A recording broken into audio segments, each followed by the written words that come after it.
Olá, gurizada! Tudo bem com vocês? Aqui quem fala é o professor Vicente Cassep Borges e esse é o canal GAT-UF. Sejam muito bem-vindos ao canal, muito bem-vindos a esse vídeo, no qual nós vamos discutir a principal teoria contemporânea sobre inteligência. Vamos saber o estado da arte na inteligência, o que a gente tem de melhor em teorias psicológicas sobre inteligências. Então eu acho que merece um like, nós vamos falar do melhor, do conhecimento mais legal, mais moderno, mais atual, né? Que é a teoria Cattell-Horn-Carroll da inteligência, né? Vale o like, vale a inscrição no canal. Então vamos para a nossa teoria, vamos para o nosso conhecimento que senta que lá vem conhecimento. Então já vamos falar, o objetivo da nossa aula ou nosso vídeo é descrever qual que é o estado da arte e inteligência, e a teoria Cattell-Horn-Carroll ou teoria CHC é considerado hoje o estado da arte na inteligência, né? Foram ideias compiladas pelo Kevin McGreal, que é que compilou as ideias dos três autores, né? E essa teoria se apoia muito em análise fatorial, né? Então hoje nós vamos ver como é que a gente chegou nessa teoria. Porque eu já respondi qual que é o estado da arte, já mostrei qual que é o estado da arte, já falei, enfim. Já falei no que se baseia. Então não tem mais nada para dizer, já dá para encerrar esse vídeo aqui. Mas não, né? Vamos esmiuçar porque isso aqui vale a pena a gente se aprofundar. O que é estado da arte? Estado da arte é o nível mais alto de desenvolvimento, seja de um aparelho, de uma técnica ou de uma área científica, né, alcançado em um tempo. Alguns exemplos: televisora reflete o estado da arte em tecnologia de projeção, etc. Eu acho que esse microfone aqui que eu tô, microfone novo aqui, isso aqui é o estado da arte, microfone, adoro ele, assim, né? Tô apaixonado. Segunda aula com esse microfone. Isso aqui é o estado da arte em microfones. Hibernate, o estado da arte em mapeamento objeto relacional para Java, assim. Então, esse exemplo eu acho que eu tirei do Wikipedia, né? Então tá ali a fonte, tá? Então enfim, eu não faço a mínima ideia do que é isso aqui, mas esse é o exemplo que tava lá. Estado da arte indica, portanto, o ponto em que o produto em questão deixa de ser um projeto técnico para virar uma obra-prima, né? Ou, no caso, uma teoria, né? Então essa é uma expressão oriunda de state of art, que é a mesma coisa no inglês, tá? É a mesma palavra, tá? Dá para traduzir literalmente, tá? Então a gente vai falar da teoria CHC, que é o nosso estado da arte em teorias sobre inteligência, né? Mas para chegar lá a gente tem que começar dos primórdios para a gente entender como é que a gente chegou nessa teoria, né? Vamos para 1927, né? Talvez até antes disso, isso aqui é a referência da obra. O Spearman, então, um dos heróis da velha guarda da psicometria, ele defendia a ideia que toda inteligência pode ser exprimida num único fator geral, chamado de G, fator G da inteligência. Toda inteligência converge para uma coisa só. O Spearman estava defendendo essa ideia. Você já sabe disso se você tem assistido os vídeos aqui do canal, né? Na verdade, estão nas aulas de psicometria, né? Então o Spearman percebeu que pessoas que se saem bem em um tipo de teste de inteligência tinham a tendência a ir bem nos outros testes de inteligência. Ele faz outro teste com conteúdo diferente, aquela pessoa que foi bem no teste A vai bem no teste B, e às vezes o teste A tem conteúdo linguístico, o B tem um conteúdo mais matemático, e a pessoa se sai bem nos dois testes. A inteligência, então, ela é uma habilidade cognitiva que pode ser quantificada. Bom, o Spearman já estava dizendo isso, talvez o Binet também, mais ou menos contemporâneo dele, dizia a mesma coisa, né? Que a inteligência pode ser quantificada. Mas aí veio Thurston, também outro grande herói da velha guarda da psicometria, que defendia que ao invés de um único fator geral, haviam 7 habilidades básicas ou primárias, né, que são a teoria das aptidões primárias do Thurston. E o Thurston também, quando foi operacionalizar a teoria dele, fazer a estatística para demonstrar isso, ele criou as bases da análise fatorial. Então, a análise fatorial surgiu com Thurston demonstrando que a gente tem várias inteligências, vários conjuntos diferentes de habilidades. Essas habilidades do Thurston, então, eram a compreensão verbal, raciocínio, velocidade de percepção, habilidade numérica, fluência verbal, memória associativa, visualização espacial, e são essas 7, enfim, já... Então, o Thurston fez tudo isso. Ele criou essas 7 habilidades, enfim, e que não só criou, ele demonstrou por meio de um teste estatístico novo, assim, que é a análise fatorial que se usa até hoje. Temos um vídeo sobre análise fatorial no canal aqui também, que eu recomendo bastante. Não há como ser um psicometrista sem entender de análise fatorial. Assim, é um teste primário que se usa até hoje. Mas aí então a gente vai pro Cattell, tá? Assim, que só assim a gente tem o Cattell que desenvolveu o teste mental antes do Binet lá. Não é o mesmo Cattell, embora tenha o mesmo sobrenome, a gente não tá falando da mesma pessoa, né? O Cattell, então, ele conciliou as ideias do Thurston e do Spearman em 1971. Tá? E ele criou o modelo GF e GC, fator geral da inteligência fluida e fator geral da inteligência cristalizada. A gente vai ver o que é esse tipo de inteligência daqui a pouco. Tá? Então existe um único fator geral, mas ele é subdividido em outros fatores. Então Cattell trouxe essa ideia conciliando o Thurston com o Spearman, né? A gente tem tanto fatores gerais quanto fatores específicos. Então ele resolveu a briga dos dois, fazendo as pazes entre os dois, né? A correlação do fator geral da inteligência fluida e da cristalizada é uma correlação elevada. Por isso que a gente pode falar num único fator geral subdividido, porque a correlação entre os fatores específicos é bastante elevada. O que é inteligência fluida? Inteligência fluida envolve componentes não verbais, ela pouco depende dos conhecimentos adquiridos ou culturais, então pouco depende do que a gente vai aprender na vida, né? Ela é uma inteligência considerada mais inata, né?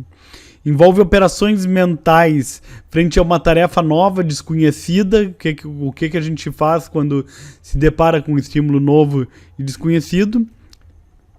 E tem uma discussão se o fator G, ele na verdade não seria o fator de inteligência fluida, tá? Existe uma discussão, porque o fator da inteligência fluida ele é o mais próximo do que seria o fator geral. Então tem essa questão, se quando eu estou medindo inteligência fluida, eu não estou na verdade falando do próprio fator G da inteligência, né? Mas não, cada um tem uma especificidade. Aí nós vamos para a inteligência cristalizada. Inteligência cristalizada envolve as capacidades exigidas para a solução de problemas cotidianos mais complexos, tá? Então é o que a gente encontra no nosso dia a dia. Ela é desenvolvida a partir das experiências culturais e educacionais, que a educação não deixa de ser uma experiência cultural, passar pela educação é algo da nossa cultura, né? Então a gente tem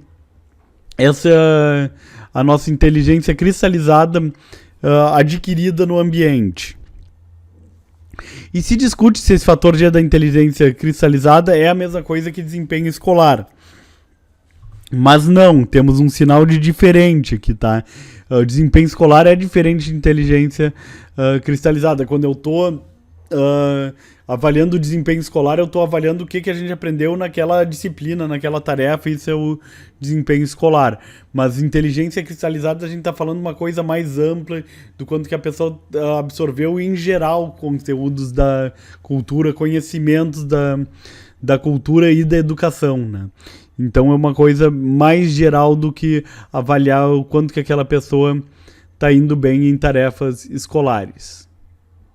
Por exemplo, foi feita uma análise fatorial e ela não incluiu habilidades como leitura, escrita, matemática, com medidas de conhecimento verbal no mesmo fator, né?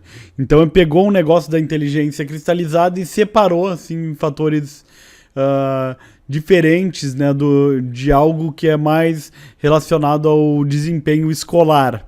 Aí nosso próximo autor, né, nosso próximo herói aqui é o Horn.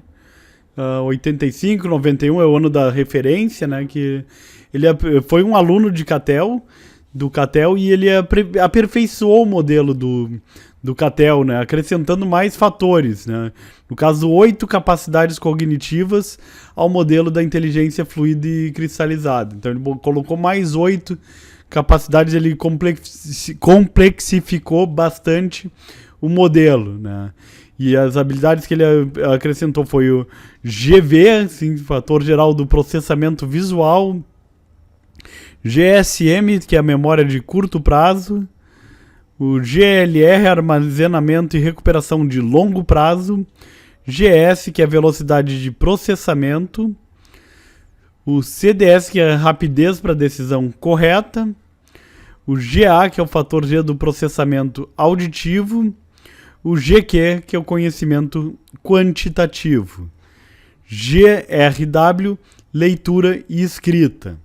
E aí agora para o nosso próximo slide, que a gente vai ver agora, ele vai apresentar uma definição de cada uma dessas capacidades. Ele é do artigo da Patrícia Cellini, que está descrevendo isso, enfim, né? Eu vou mostrar aqui o slide, assim, para vocês. Eu não vou fazer uma leitura, porque senão esse vídeo vai ficar bastante cansativo, mas eu acho que eu vou deixar só exibindo aqui esse slide aqui, tá? Só para vocês poderem ver. Aí se alguém quiser ter um conhecimento mais técnico, mais aprofundado, dê um pause no vídeo para olhar, né? E se você não quiser dar pausa, pode aproveitar esse tempo para deixar um like aqui no vídeo, que é sempre bem-vindo, tá? Mas então, tá, já demos tempo para quem quisesse pausar, assim. Então, mas a ideia do Horn é que ele acrescentou então mais 8 habilidades ao modelo GF, GC, da inteligência fluida e da cristalizada, tá? Então, vamos para o nosso próximo autor, o Carroll, para a gente finalizar as 3 letrinhas CHC, né? O Carroll foi o próximo que veio, e eu acho lindo, assim, o estudo do Carroll, do ponto de vista metodológico. Eu acho bem legal o que ele fez na metodologia. Ele pegou e fez uma análise fatorial de mais de 460 dados de testes sobre capacidades cognitivas, e conseguiu esses dados, 460 dados de testes, e fez um estudo com todos, né, os dados juntos, botou tudo e fez um sopão, assim, e tirou a essência dessa sopa, tá? Muitos estudos clássicos foram incluídos nessa pesquisa. Ele pegou alguns estudos bem famosos, né, e criou um modelo de 3 camadas do Carroll, que é o famoso, enfim, que ficou famoso, né. Primeira camada a gente vai ter capacidades específicas, na segunda camada capacidades amplas ou gerais, e a camada 3 é o nosso fator G, o único fator geral, aquele que o Spearman previu em 1900 e pouquinhos lá, tá? Então são essas 3 camadas: capacidades específicas, capacidades amplas congregando essas capacidades específicas, e uma único fator geral, o fator G, que está nessa primeira camada. Como é que funcionou assim? Então ele pegou todos os itens, item por item, dos 400 e tantos estudos, pegou todos os itens, todos os testes, tinha milhares de itens, tá? Então ele tirou uma análise fatorial de tudo isso. Isso resultou nos fatores de primeira ordem. Depois ele pegou todos os fatores de primeira ordem, tirou uma análise fatorial e chegou nos fatores de segunda ordem. Tá? E aí ele pegou todos os fatores de segunda ordem e fez uma análise fatorial e chegou nos fatores de terceira ordem. Só que era um fator só, né? Quando ele chegou nisso, ele teve um fator só. Aí não dava para dividir mais, né? Que nem Que nem a matéria, a gente vai dividindo até chegar no átomo lá, assim, aí o átomo não dá pra dividir mais, né? Dá pra chegar nas partículas do átomo, talvez, mas a gente não vai chegar em partícula de item do teste, tá? Mas a ideia é pegar o fator geral de inteligência e dividindo, até chegar no que a gente tem de mais específico, né? Só que no caso o Carroll fez o caminho contrário, ele pegou as partezinhas e foi juntando até chegar naquela unidade que é o nosso fator G, ou fator geral da inteligência. Então aqui a gente tem o nosso modelo aqui do Carroll, tá? Como é que ele fez, tá? Então, várias capacidades, assim, eles botam pontinhos aqui para não descrever todos. Então, por exemplo, raciocínio indutivo, raciocínio quantitativo, inteligência fluida. Compreensão verbal, desenvolvimento de linguagem, isso é inteligência cristalizada. Memória associativa, visual, isso está no fator memória e aprendizagem. Relações espaciais, formas, percepção visual e assim por diante, tá? E aí, a terceira ordem, a gente vai ter o fator G da inteligência, assim, que é o nosso fator geral, tá? De novo, eu não vou também não é minha pretensão entrar em descrições, eu quero descrever quando a gente chegar no modelo final, a gente descreve direitinho, com calma, né? Mas se você tiver interesse, enfim, basta pausar o vídeo ou mesmo ir na nossa referência original de onde foi tirada essa tabela. E aí nós vamos para a proposta de integração, né, observando as semelhanças, né? A primeira coisa, para a gente integrar, a gente chegar num modelo que vai integrar, que seria o CHC, a gente tem que observar o modelo Cattell-Horn, né, assim, que é o Horn bebendo da fonte do Cattell, assim, então dá para dizer que é um modelo, e o modelo do Carroll que é outro. Então tem que observar semelhanças. São modelos que têm inteligência fluida, cristalizada, memória de curto prazo, embora tenham dado nomes diferentes. É o mesmo fator. Processamento visual, processamento auditivo, recuperação, velocidade de processamento e velocidade de decisão ou tempo de reação, enfim, são o mesmo fator, assim, quanto mais rápido toma a decisão, menor o teu tempo de reação, enfim, então essa é a ideia. Então, são modelos bastante semelhantes, como vocês podem ver, tá? Mas tem diferenças entre ambos os modelos, né? Que a primeira é o fator geral, tá?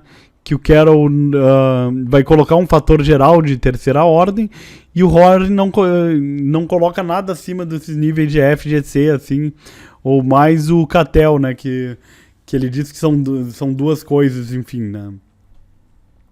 Conhecimento quantitativo, o Carroll vai colocar como uma capacidade específica da inteligência fluida, enquanto o Horn coloca isso como uma capacidade geral também. Então tem essa diferença. Mais diferenças.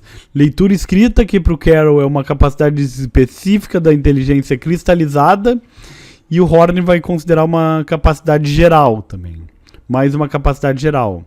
Memória, Carroll coloca um fator de memória e aprendizagem, e o Horn faz distinção entre memória de curto prazo e de longo prazo, tá? Então tem essa diferença, enquanto o Carroll vai ter um fator só de memória, tá?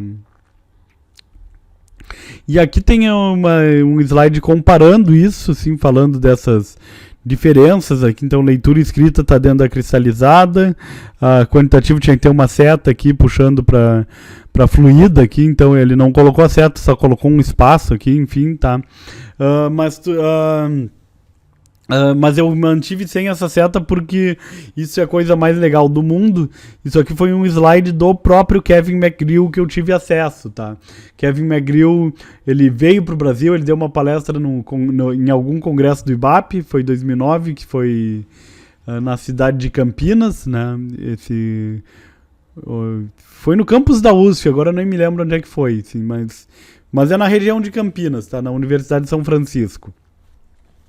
E esse é um slide da própria apresentação do McGrew. Eu roubei do McGrew, assim, tipo, ele cedeu pra nós esse slide, assim, ele foi, gentilmente deixou quem tava no congresso pegar os slides, botaram em algum drive lá. Agora eu não sei onde é que tá, mas eu peguei na época isso aqui, tá? Então, para vocês verem, então, um slide em inglês do próprio Kevin McGrew, né? Que foi quem fez essa integração, né? Quem propôs a integração em 97, né?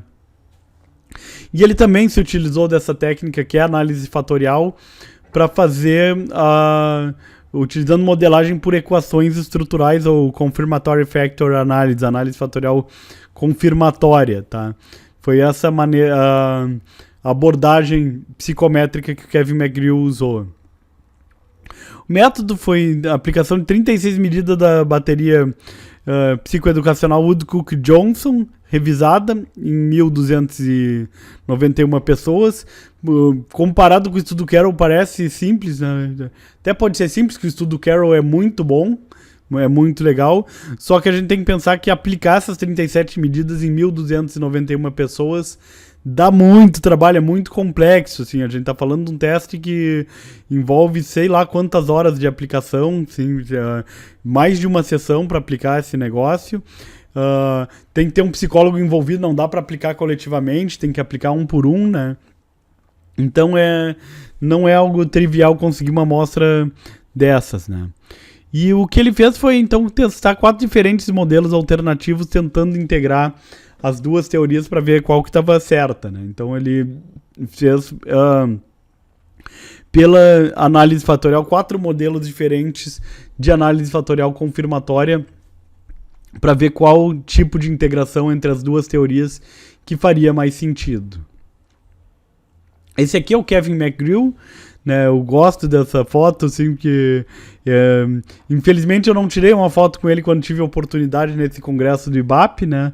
Mas essa foto parece muito um turista gringo que veio para o Brasil, que curtindo a vida, enfim, foi mais ou menos a experiência que eu tive quando eu conheci o Kevin McGrew, enfim, que ele estava aqui no Brasil nos visitando. Então, como é que foi feito o modelo CHC pelo Kevin McGrew? O que ele fez? Ele manteve as 10 capacidades gerais que o Cattell e o Horn propuseram. Foi um modelo que teve melhor ajuste nas análises fatoriais confirmatórias deles, né? Mas elas foram relacionadas à maioria das capacidades específicas propostas pelo Carroll. Então, o Kevin McGrew concluiu que o modelo Cattell-Horn parecia que fazia mais sentido, tinha melhor ajuste, mas esse trabalho do Carroll de relacionar a capacidade específica, ele foi um trabalho muito útil e que deveria ser mantido, assim, fez muito sentido associar com o que o Carroll propôs, né? E o fator geral foi excluído do modelo. Só que isso aqui eu acho que é importante que os alunos nunca entendem isso aqui, quando eu falo, tá? Que não se trata de uma negativa que tem o fator geral, mas a constatação de que o fator geral não tem nenhuma utilidade prática. Então o que aconteceu? Ele tirou do modelo para economizar espaço na folha de papel. Foi por isso, assim, tá? Foi só por isso. Mas o fator geral continua existindo. A teoria continua sendo essa conciliação das ideias do Thurston e do Spearman, de que tem um fator geral e subordinado a ele tem vários fatores específicos, tá? Então o fator continua existindo. Ele só não colocou no modelo para economizar espaço no papel, tá? Enfim, aí ele não colocou no papel, porque demandaria colocar mais uma linha lá, uma coluna que ia ocupar muito espaço e já tem muito fator. E aí ele tirou por conta disso, mas no texto ele escreveu assim, o fator geral continua existindo e é importante ter em mente que sim, existe um fator geral e tudo isso que a gente está discutindo converge para um fator geral da inteligência. Agora sim a gente vai descrever então o nosso modelo final, porque estamos falando do estado da arte, agora eu vou descrever o que é cada um desses fatores. A inteligência fluida, ou fator G do F, enfim, é a habilidade para se raciocinar em situações novas e inesperadas, sendo manifesta na reorganização, transformação e generalização da informação. Pessoas que têm deficiência em inteligência fluida se caracterizam pela dificuldade em generalizar regras, formas, conceitos e observar implicações. Então esse é o nosso fator de inteligência fluida, também já descrito, né? Conhecimento quantitativo, enfim, que ele é mais uma habilidade geral nesse modelo CHC, ele está relacionado à habilidade de compreender conceitos e relações quantitativas, bem como manipular símbolos numéricos, né? Os alunos da psicologia odeiam esse fator, odeiam qualquer exercício que envolva uma habilidade nesse fator, né? Deficiência nesse fator se reflete, enfim, é refletida na dificuldade com quaisquer tarefas numéricas, tarefas que envolvam números, envolvam matemática. Inteligência cristalizada, fator GUC, né? É a profundidade e quantidade da experiência e conhecimentos adquiridos. Também já falamos bastante da inteligência cristalizada aqui nesse vídeo, né? Inclui a compreensão da comunicação e tipos de raciocínio baseados em processos que foram aprendidos previamente, então tem esse componente que é cultural, né? Deficiência nesse fator se caracteriza pela carência em informações e habilidades linguísticas, tá? Então isso, a linguagem também é algo que é adquirido culturalmente. Fator leitura e escrita. É a habilidade básica de leitura e escrita, utilizada na compreensão de linguagem escrita e na expressão de pensamentos no ato de escrever, né? Como é que a gente sabe tirar daqui e botar no papel, né? Então esse é o fator da leitura Reading and Writing, por isso que é o RW. GSM, que não é banda de celular, né? É o Short Memory, né? Memória de curto prazo. É a apreensão e o uso da informação em um curto período de tempo. Deficiência nesse fator é caracterizada pela dificuldade de recordar uma informação recém-adquirida, né? Então, sei lá, eu posso dizer um número de 7 dígitos e dizer para vocês repetirem esse número. É um número que alguns vão conseguir, outros não, mas é mais ou menos a média que as pessoas conseguem decorar, são 7 dígitos, tá? Números aleatórios. Então, se a pessoa consegue te retornar isso num curto prazo, é mais ou menos essa tarefa que a gente está falando, né? Processamento visual, que é o V, é a habilidade de processar estímulos visuais, incluindo gerar, perceber, armazenar, analisar, manipular e transformar imagens visuais na nossa cabeça, né? Então, processamento visual tem a ver, então, com essa coisa de eu imaginar um objeto girando na minha cabeça, enfim, isso é um processamento visual, esse é mais ou menos o tipo de tarefa que se dá, né? Processamento auditivo, audition, habilidade associada à percepção e análise e síntese de padrões sonoros. Habilidade de GA, do processamento auditivo, está ligada à discriminação de padrões sonoros, incluindo a própria linguagem oral, particularmente quando apresentamos em contextos mais complexos, como, por exemplo, a percepção de nuances em estruturas musicais complexas, né? Então, pessoas com bom processamento auditivo vão conseguir perceber alguma nuance da melodia, algum som que é parecido com outro. Eu sempre me recordo de uma instrução de tiro noturno que eu tive no exército, que eu tinha que discriminar o som de tiros de diferentes armas, e eles são muito parecidos, os sons, e nos pediram para diferenciar, né?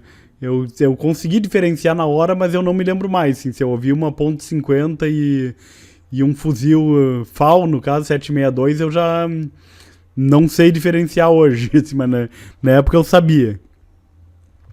Deficiência nesse fator pode ser caracterizada pela dificuldade de discriminar os sons. O fator de armazenamento e recuperação de longo prazo, long recovery, é a habilidade associada à fluência e facilidade com que ideias ou conceitos são recuperados na memória de longo prazo por associação. Ela está ligada ao processo de armazenamento e fluência de recuperação posterior por associação, tá? Esse fator a gente avalia uma tarefa que é bom de fazer, assim, é quando a gente tem que fazer um teste em mais de uma sessão. A gente pede para a pessoa se recordar de determinadas palavras, sei lá, na primeira sessão, aí já avalia a memória de curto prazo, mas quando chega na segunda sessão, uma semana depois, a gente pede para a pessoa se lembrar daquelas palavras que a gente viu na sessão anterior, né? Muito difícil de lembrar, né? Mas é assim que se avalia. Deficiências nesse fator estão relacionadas à dificuldade de recordar informações importantes e aprender novas informações. Então é o nosso... Como é que é o nome daquele filme, né? Como se fosse a primeira vez, né? Então é uma deficiência nesse fator.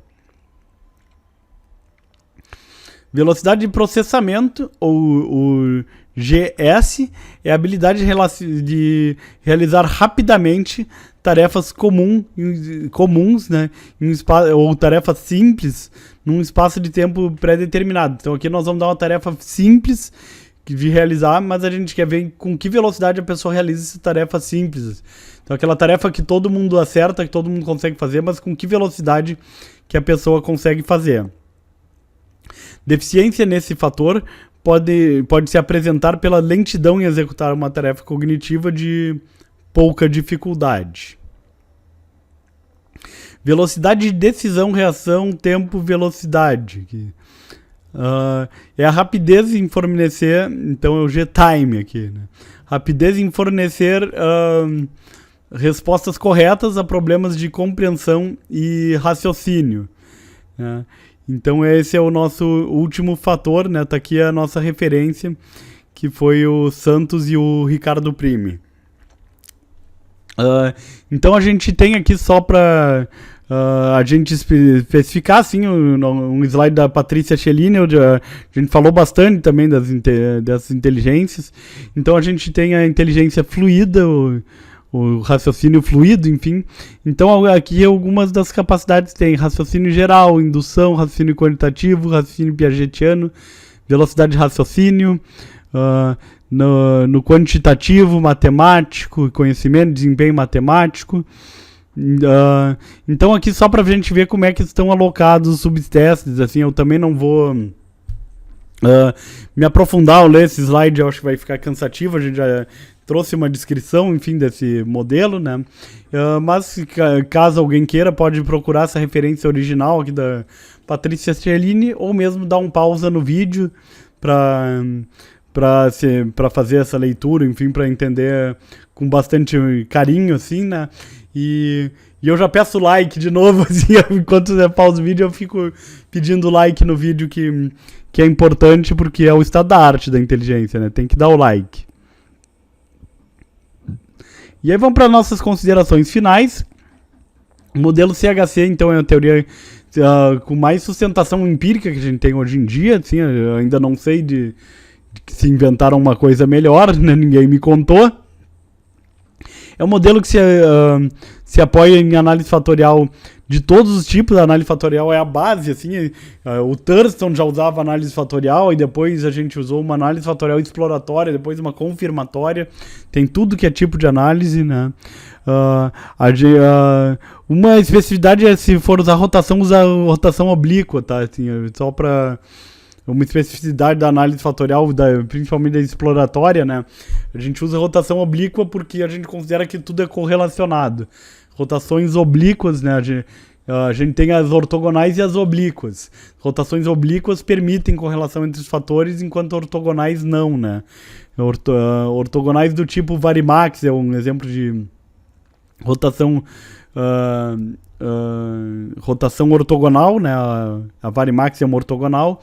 E de oblíquo a gente tem a Oblimin, né, que é uma ortogonal, e a Promax também é ortogonal, né? A gente tem a Quartimax, que é outra que é ortogonal. A Promax a Promax é oblíqua, tá? Não sei se eu falei agora o que é, mas ela é oblíqua. A Promax é oblíqua, a Quartimax é ortogonal. E a Varimax também é ortogonal. Tá. Equamax é outra ortogonal que a gente tem. Os avanços em informática e modelos estatísticos também apoiaram essas teorias sobre inteligência. Então, a gente avançou a nossa compreensão de inteligência por causa de modelo matemático e estatístico. E dependendo de computador, é tudo análise que depende de computador para fazer, que não dá para calcular na mão, no braço. Então, A gente ter computadores mais rápidos também ajudou esse desenvolvimento teórico, né? Então, pra vocês verem como é legal uma teoria científica se apoiando na estatística, se apoiando na ciência para fazer a teoria.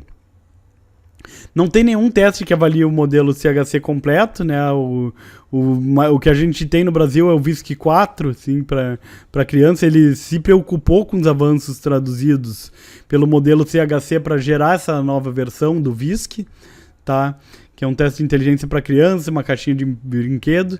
E a mudança do VISC-3 para o VISC-4 foi tentar contemplar o modelo CHC. Né? Mas não conseguiu fazer isso completamente, né? Não resolveu o problema. O de Cook Johnson é o que melhor avalia, uma bateria que está nos Estados Unidos, né? Mas a ideia é cruzar diferentes baterias, diferentes testes, caso eu queira fazer uma avaliação o mais completa possível, né? Outro teste que a gente tem que é bem útil é o som também para crianças, tá? E o VICE seria a versão equivalente do VISC para adultos, também é outro teste que a gente pode usar para avaliar a inteligência de uma maneira mais ampla, né? E é isso, assim, eu só queria apresentar algumas referências para vocês. Eu também não vou fazer leitura de referência aqui, mas eu também dou oportunidade para quem quiser dar um pause no vídeo aqui para fazer essa leitura aqui, enfim, das referências, tá? Então, eu agradeço muito pela audiência de vocês no vídeo. Eu espero ter conseguido explicar. Ela é uma teoria bastante complexa, tem muitos fatores, uma teoria complexa, mas é o que a gente tem de melhor em teoria de inteligência. Assim, é bom a gente estudar as diferentes teorias, compreender, muito por uma questão histórica, para a gente entender como é que se chegou.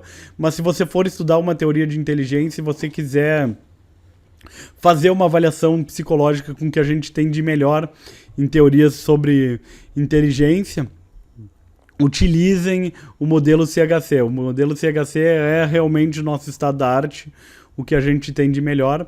Então é o que eu recomendo. Certo? Então, mais uma vez, pedindo like, pedindo inscrição no canal. O like é para mim e a inscrição no canal é para você, para você compreender bastante o que a ciência sabe sobre inteligência. Então, vai te acrescentar muito conhecimento essa inscrição no canal com sino ativado, né, também, para quando tiver vídeos novos você ficar sabendo, tá? Muito obrigado, vou ficando por aqui. Nos vemos nos próximos vídeos, vamos ficar mais inteligentes, ver mais coisas de inteligência. Até mais!